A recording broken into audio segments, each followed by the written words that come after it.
ತೂಗಾಟ ನಡೆಸಿದ ಘಟನೆ ದಾವಣಗೆರೆಯ ಪ್ರದೇಶ ಕಾಂಗ್ರೆಸ್ ಕಚೇರಿಯಲ್ಲಿ ನಡೆದಿದೆ. ಜಿಲ್ಲೆಯಲ್ಲಿ ಅಲ್ಪಸಂಖ್ಯಾತ ಸಮುದಾಯ ಕಾಂಗ್ರೆಸ್ ಬೆನ್ನಿಗೆ ನಿಂತಿದ್ದು, ಉಪಚುನಾವಣೆಯಲ್ಲಿ ಅಲ್ಪಸಂಖ್ಯಾತ ಅಭ್ಯರ್ಥಿಗೆ ಟಿಕೆಟ್ ನೀಡಬೇಕೆಂದು ಆಗ್ರಹಿಸಿದರು.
ದಯವಿಟ್ಟು ಕೇಳಿಸ್ಕೊಳ್ಳಿ.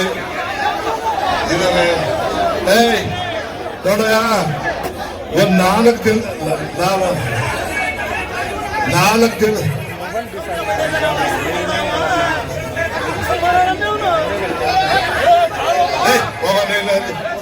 ಇಷ್ಟು ಜನ ಗಲಾಟೆ ಮಾಡೋದು ಏನ್ ಮಾಡ್ಬೇಕು?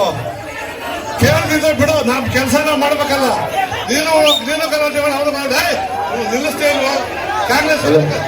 ದಂಡೆ ಈ ಕಡೆ ಬರಲ್ಲ, ದಂಡೆ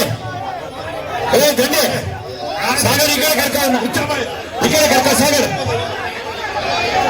ಕರ್ಕ, ಈ ಕಡೆ ಮಾಡ್ಕೊಳ್ಳೋ ನೀನು ಕರ್ಕ, ಸಾಗರ್ ಮಾಡ್ಕೊಳ್ಳೋ. ನಿಲ್ದ ಕಾಂಗ್ರೆಸ್ ದಂಡೆ ಈ ಕಡೆ ಬಾ, ಈ ಕಡೆ ಹೇಳದಪ್ಪ, ಹೇಳ್ಬೇಕು ಅಂತ ಹೇಳಿದ್ರು. ಆಯ್ತು, ಹೇಳ್ಬೇಕಲ್ಲ. ಆಯ್ತು, ಹೋಗಲ್ಲ. ನಾನಪ್ಪ ಇಲ್ಲಿ ಹೋಗಲ್ಲ. ಏನನ್ಕೊಳ್ತೀಯ?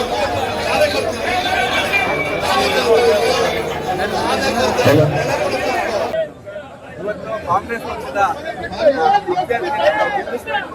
ಹುಮ್ಮಸ್ಸಿನಿಂದ ನಮ್ಮ ಎಲ್ಲ ಪಕ್ಷದ ನಾಯಕರುಗಳು ಸಭೆಯನ್ನು ಕರೆದು ತೀರ್ಮಾನವನ್ನು ಕರೆದು ಇವತ್ತು ಈ ಸಭೆ ಅವರ ಏನೆಲ್ಲ ಒಂದು ಮನವಿಯನ್ನು ಕೊಟ್ಟಿದ್ದಾರೆ, ಅವರ ಸಲಹೆಗೆ ಸೂಚನೆಗಳನ್ನು ಕೊಟ್ಟಿದ್ದಾರೆ. ಅದನ್ನು ನಾನು ನಮ್ಮ ಪಕ್ಷದ ಒಂದು ಸಮಿತಿಯ ಜೊತೆ ಚರ್ಚೆಯನ್ನು ಮಾಡಿ ನಂತರ ಇದನ್ನ ನಮ್ಮ ವರಿಷ್ಠ ಮಂಡಳಿಗೆ ಇದನ್ನು ನಾವು ಮುಟ್ಟಿಸ್ತಾ ಇದ್ದೇವೆ. ಇದೊಂದು ಗೊಂದಲ ಯಾಕಂದ್ರೆ ಕಾಂಗ್ರೆಸ್ ಪಕ್ಷ ಒಂದು ಪಾರ್ಲಿಮೆಂಟ್ ಇವತ್ತು ಉದಾಹರಣೆ ಯಾಕಂದ್ರೆ ಅವರ ಅನಿಸಿಕೆಗಳನ್ನ ಅವ್ರು ಹೇಳ್ಕೊಂಡು ಬಂದಿರ್ತಾರೆ, ಆಕಾಂಕ್ಷಿಗಳು ಬಂದಿರ್ತಾರೆ, ಅವ್ರ ಪರವಾಗಿ ಬಂದಿರ್ತಾರೆ, ಅವ್ರ ನಾಯಕರಿಗೆ ಕೊಡ್ತೆಯಿಂದ ಬಂದಿರ್ತಾರಲ್ಲ ಅವರು ವಿರೋಧ ಪಕ್ಷದವರಿಗೆ ಆದಾಗ ಸರ್ ಈ ತರ ಗಲಾಟೆ ಅಲ್ಲ, ಚುನಾವಣೆಯಲ್ಲಿ ಒಂದು ಪಕ್ಷಕ್ಕೆ ಆರಾದಾಗ ಇನ್ನೊಂದು ಪಕ್ಷಕ್ಕೆ ಹಾಗೆ ಆಗುತ್ತೆ.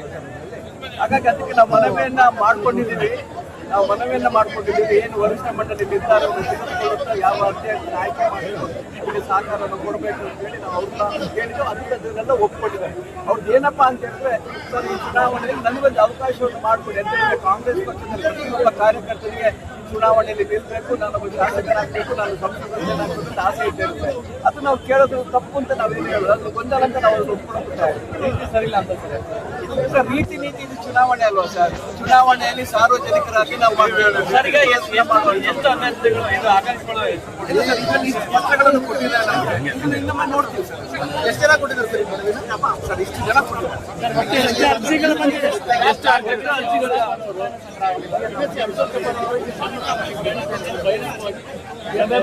ಸರ್ ಅವರವರ ಸಲಹೆಗಳನ್ನ ಅವರವರ ಸೂಚನೆಗಳನ್ನು ಅವ್ರು ಹೇಳಿದ್ದಾರೆ. ಅದು ನಾವು ಯಾಕೆ ಹೇಳಿದ್ದಾರೆ, ಯಾಕೆ ಕೊಟ್ಟಿದ್ದಾರೆ ಅಂತ ಹೇಳಿ ನಾನು ಯಾರು ಹೇಳಿ ಸರ್, ಈಗ 16 ಜನ ಸಮಿತಿಯಲ್ಲಿ ಕೇವಲ 3 ಜನ ಮಾತ್ರ ಬಂದಿದ್ರಲ್ಲ ಸರ್? ಒಳ್ಳೆ ಪ್ರಶ್ನೆ ಕೇಳಿದ್ರೆ. ಯಾಕೆ ಅಂತ ಹೇಳಿದ್ರೆ, ನಾವು ನಾಳ್ದು ಬರ್ಬೇಕಾಗಿತ್ತು, ಮುಂಚೆ ನಾವು ಡೇಟ್ ಅನ್ನ ಕೊಟ್ಟಿದ್ವಿ. ಆದ್ರೆ ಕೂಡಲೇ ಅಸೆಂಬ್ಲಿ ಚುನಾವಣೆ ಪ್ರಕ್ರಿಯೆ ಶುರುವಾಗಿದೆ.